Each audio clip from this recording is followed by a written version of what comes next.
महर्षि रमण। नाम सुनते ही मन में एक शांति की लहर दौड़ जाती है।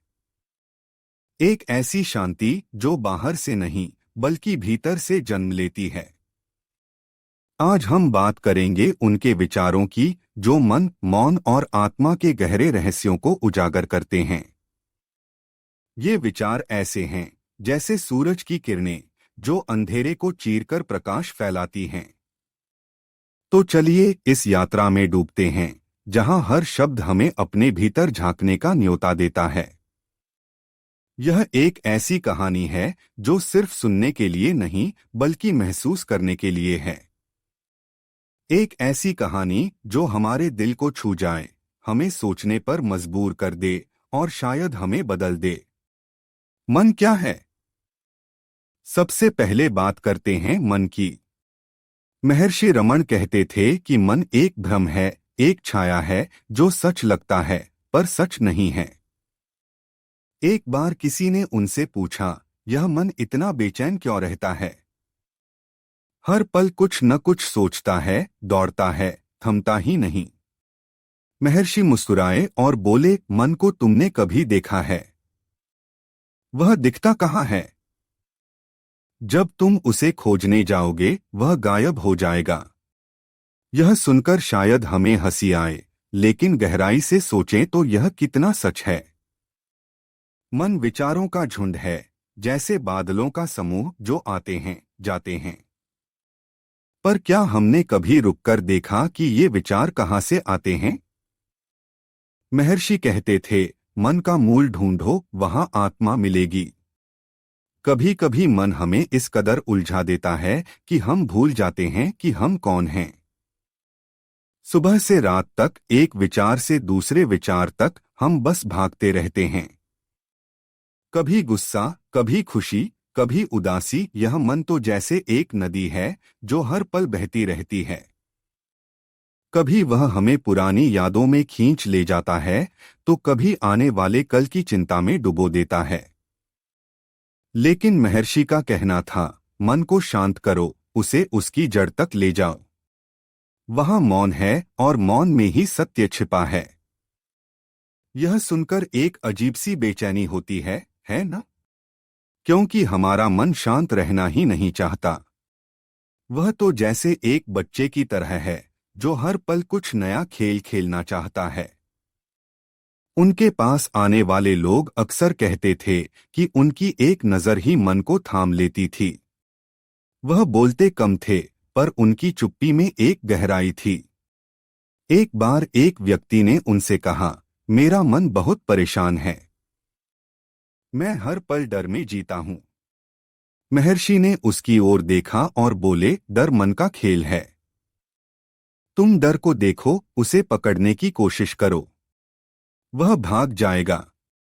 यह सुनकर उस व्यक्ति को जैसे एक नई रोशनी मिली।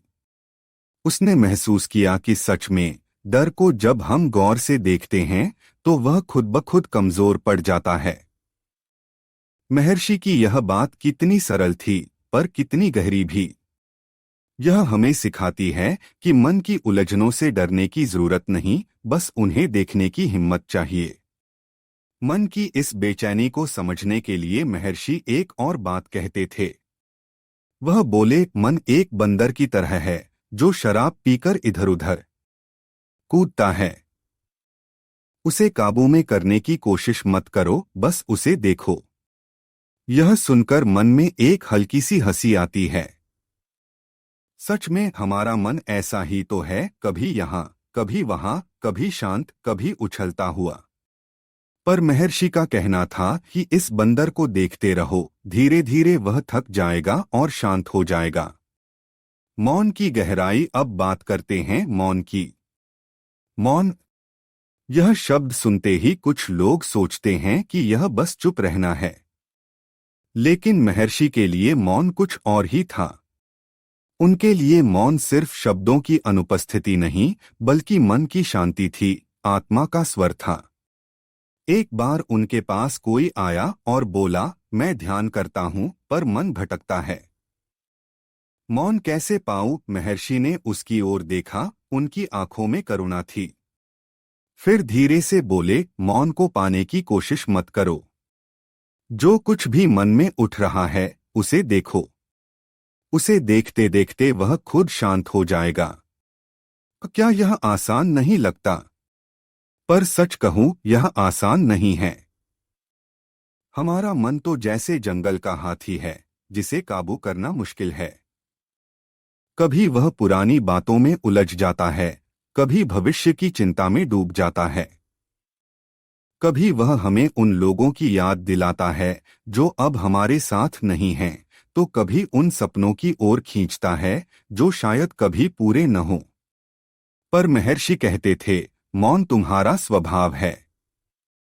तुम उसे खोजते हो पर वह पहले से ही तुम में है। बस उसकी ओर लौटो। यह बात सुनकर मन में एक ठंडक सी फैलती है। सोचिए, अगर मौन हमारा स्वभाव है तो हम उससे दूर क्यों भटकते हैं? शायद इसलिए कि हम बाहर की ओर देखते हैं, भीतर की ओर नहीं।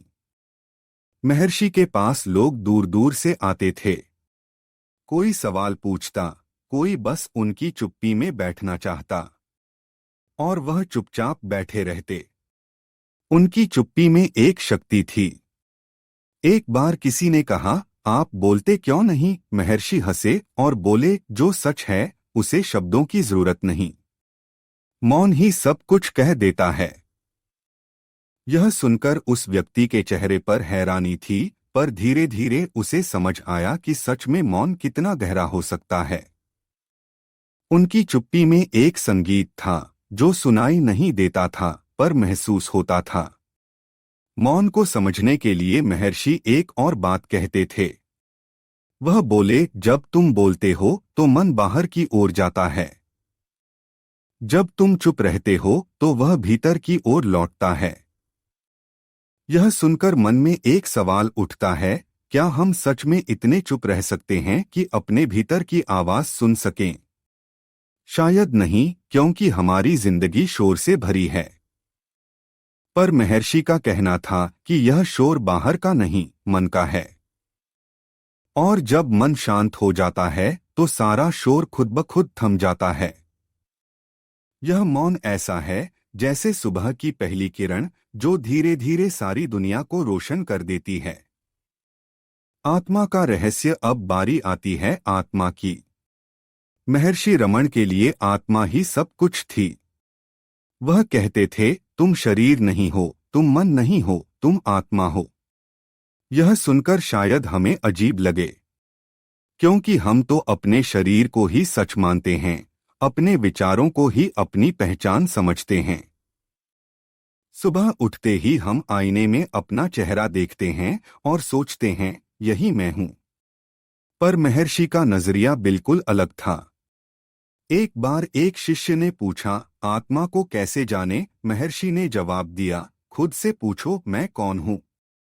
इस सवाल का पीछा करो, जवाब खुद मिलेगा। मैं कौन हूं? यह सवाल कितना साधारण है पर कितना गहरा भी।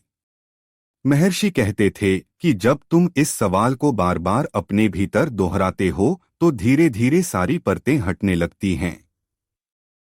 पहले मन की परत, फिर अहंकार की परत, और आखिर में जो बचता है वह है शुद्ध आत्मा। यह सुनकर मन में एक कौतूहल जागता है।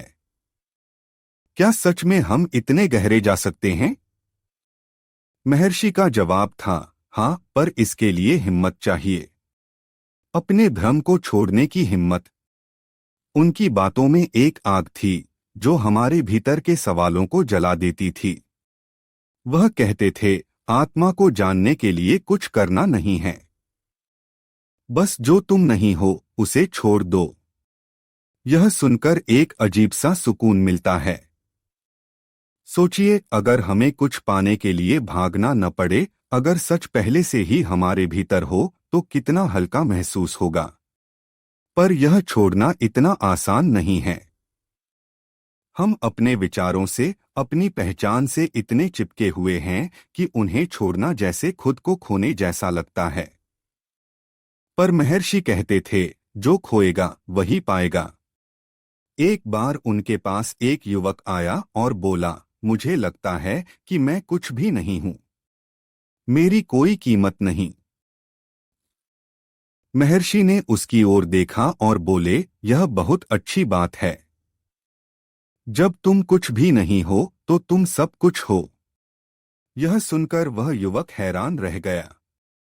पर धीरे धीरे उसे समझ आया कि जब हम अपने अहंकार को छोड़ देते हैं तो आत्मा का प्रकाश खुद ब खुद चमकने लगता है। यह आत्मा ऐसी है जैसे एक अनंत सागर जिसमें सारी नदियां समा जाती हैं, पर वह कभी भरता नहीं। मन, मौन और आत्मा का मेल, अब इन तीनों को जोड़कर देखते हैं। महर्षि के विचारों में मन, मौन और आत्मा एक दूसरे से जुड़े हैं। मन जब शांत होता है तो मौन जन्म लेता है और मौन में ही आत्मा का दर्शन होता है। यह एक ऐसी यात्रा है जो बाहर नहीं, भीतर की ओर जाती है। एक बार किसी ने उनसे पूछा, यह सब इतना मुश्किल क्यों लगता है? महर्षि ने जवाब दिया, मुश्किल इसलिए लगता है क्योंकि तुम उसे मुश्किल बनाते हो। इसे सरल रखो, बस अपने आप को देखो। उनकी यह सादगी ही उनकी सबसे बड़ी ताकत थी। वह बड़े बड़े शब्दों में नहीं उलझते थे। उनकी बातें सीधी थीं, पर दिल को छूने वाली। वह कहते थे, जब तक तुम मन को सच मानते रहोगे, वह तुम्हें परेशान करता रहेगा। उसे छोड़ दो और जो बचेगा वही तुम हो। यह सुनकर एक गहरी सांस लेने का मन करता है, जैसे सारी उलझनें हवा में घुल जाएं। पर यह छोड़ना इतना आसान नहीं। मन बार बार लौट आता है, जैसे कोई पुराना दोस्त जो हमें छोड़ना ही नहीं चाहता। पर महर्षि कहते थे, उसे देखो पर उसका पीछा मत करो। यह यात्रा ऐसी है जैसे किसी गहरे जंगल में चलना। शुरू में डर लगता है, रास्ता नहीं दिखता। पर जैसे जैसे आप आगे बढ़ते हैं, पेड़ों के बीच से रोशनी झांकने लगती है। महर्षि कहते थे, हर कदम पर सवाल करो, यह विचार मेरा है या मन का? यह डर मेरा है या मन का? धीरे धीरे तुम पाओगे कि कुछ भी तुम्हारा नहीं है। यह सुनकर मन में एक अजीब सा खालीपन महसूस होता है, पर यह खालीपन डरावना नहीं, बल्कि सुकून देने वाला है। भावनाओं का स्पर्श। महर्षि रमण के विचार सिर्फ ज्ञान नहीं देते, बल्कि भावनाओं को भी जगाते हैं।